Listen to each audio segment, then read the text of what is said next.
You've probably heard by now that the latest Residex numbers has Chennai seeing a jump of over 249% in property prices since 2007.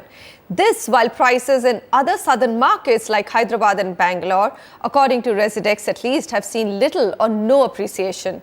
Now, a price polarization of this nature has got us questioning if there's something wrong with the way these calculations are made.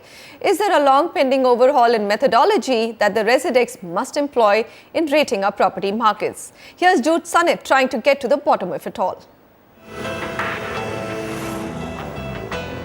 For over 7 years now, the National Housing Bank's Residex has been the go-to index to gauge the health of our housing markets. With 26 cities covered, Residex has provided price data in not just India's property markets, but some major micro-markets within these cities. Even as a proposed extension of the index to 63 cities is currently being worked on, some concerns about Residex continue to persist.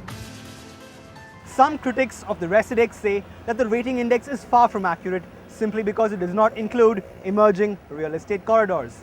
Let's take a look at Chennai as a case in point.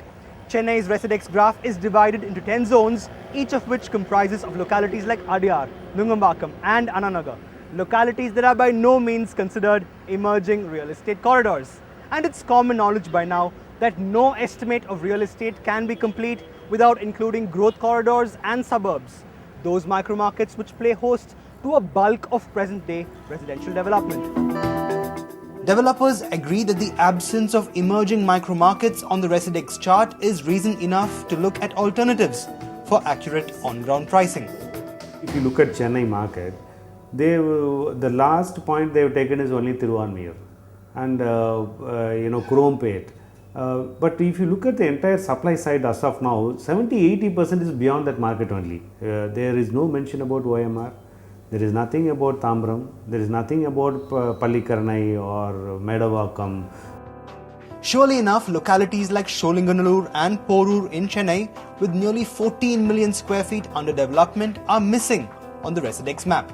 Then there's the classic Hyderabad example, a city that has borne the brunt of poor Residex numbers, when in reality, prices here paint a different picture. In 3 to 4 years, the prices have doubled. And very difficult to digest that the market has been stagnating or market has not been moving in the trends what actually the market is reflecting. On ground scenario is quite different. Evidently, coverage and accuracy of Residex numbers have become major talking points. When contacted, top officials of the National Housing Bank declined to comment on the Residex's functioning. But speaking exclusively to NDTV, former NHB chairman R.V. Verma conceded that coverage issues in emerging micro-markets did crop up occasionally, a concern addressed only during a process of review. Verma also pointed out that a process of quote-unquote rezoning is normally taken up to include these emerging corridors. Going forward, Residex still remains India's most followed source in gauging property prices, but some serious revisions on coverage, sample sizes and zoning could be the key to greater accuracy. In Chennai, with camera persons Edwin and Sukumar, Jude Sannith, NDTV.